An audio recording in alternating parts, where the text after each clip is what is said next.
Hello guys, trip പോകുമ്പോൾ താടി വടിച്ചിട്ടുണ്ടെങ്കിൽ ഫോട്ടോയിലൊക്കെ നല്ല രസം ഉണ്ടാവുന്നു. എന്റെ ചെങ്ങായിനോട് ആരോ പറഞ്ഞപ്പോ ഓനെന്താ താടി വടിക്കണേന്റെ ഇടക്ക് മെഷീൻ ഓഫ് ആയിട്ടാ. ഇപ്പൊ എന്റെ മുഖത്ത് നോക്കിയിട്ടുണ്ടെങ്കിൽ കർണാടകയിലും തമിഴ്നാട്ടിലൊക്കെ കാണുന്ന ദാസപ്പൻ ഷെഡിന്റെ അതേ കട്ടുണ്ട്. താടി വടിച്ചാണ്ട് മീശ മാത്രം വെച്ചപ്പോ ഓന്റെ മോന്ത കണ്ടിട്ട് താറാമുടന്റെ കട്ടുണ്ട് പറഞ്ഞ് കളിയാക്കിയപ്പോ ഓൻ പിന്നെയും വടിക്കാൻ തീരുമാനിച്ചിട്ടാ. അങ്ങനെ താടി മീശ ഒന്നായിട്ട് വടിച്ചപ്പോഴാണ് പാളയത്ത് രാത്രി 12 ശേഷം കാണുന്ന ലീലാമണിന്റെ ലുക്ക് ആയതിട്ടാ.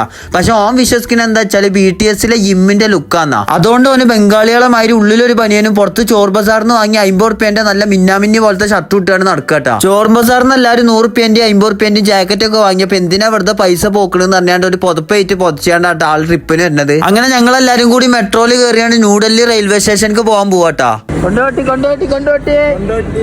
അങ്ങനെ ജമ്മു താവിക്കുള്ള ട്രെയിൻ കയറി അപ്പൊ തന്നെ എനിക്ക് നല്ലൊരു സീറ്റും കിട്ടിയിട്ടാ. അപ്പോഴാണ് നമ്മൾ അറിയണത് ന്യൂഡൽഹി റെയിൽവേ സ്റ്റേഷനിൽ നമ്മളെ കൂട്ടത്തിലുള്ള അൽത്താഫിന്റെ ഫോൺ ആരോ അടിച്ചോണ്ടായത്. പക്ഷെ നമ്മളെ ചെങ്ങായിമാരെ പ്രത്യേകത എന്താ വെച്ചാൽ ഒരുത്തന്റെ അണ്ടി അടിച്ചോണ്ടായി എന്ന് പറഞ്ഞാൽ ഒരുത്തന്റെ തല പോയി എന്ന് പറഞ്ഞാൽ നിന്ന് ഇങ്ങനെ കളിയാക്കും. അതേമാതിരി നമ്മൾ ഇങ്ങനെ കളിയാക്കിയോ. പെരുന്നാളിനൊക്കെ മാസം കാണുന്ന മാതിരി നമ്മൾ ഫോൺ പോയി എന്ന് ഉറപ്പിച്ച് എങ്ങനെ വെച്ചാൽ ഓന്റേക്ക് വിളിച്ചപ്പോ ഫോൺ സ്വിച്ച് ഓഫ് ചെയ്തിട്ടാ. പെട്ടെന്നാണ് ഫോൺ സ്വിച്ച് ഓൺ ആയ ഒരു മെസ്സേജ് എന്നത്. അങ്ങനെ അയക്ക് നമ്മൾ വിളിച്ചു നോക്കിയപ്പോ 2 പോലീസുകാർ നമ്മളോട് AM പ്ലാറ്റ്ഫോമിക്ക് വരാൻ പറഞ്ഞിട്ടാ. അങ്ങനെ AM പ്ലാറ്റ്ഫോമിക്ക് പോയി നോക്കിയപ്പോഴാണ് പോലീസുകാർ ഫോൺ കട്ട കള്ളനെ ഒരുമാതിരി അടിച്ച് വയറോണ്ടൊക്കെ അടിച്ചാണ്ട് ഈ ചൂന്റെ അടി കുടുങ്ങിയ ചേരാട്ടന്റെ മാതിരി ആക്കി വെച്ചാണ്. ഏതായാലും ന്യൂഡൽഹിന്ന് ഫോൺ പോയിട്ട് ആദ്യമായിട്ട് ഫോൺ തിരിച്ചു കിട്ടുന്ന വ്യക്തി ഞങ്ങൾ അൽത്താഫിനെ ഇട്ടാ. അത് ഓന്റെ ആ ചിറിന്ന് തന്നെ നമുക്ക് മനസ്സിലാവും ചെയ്യും.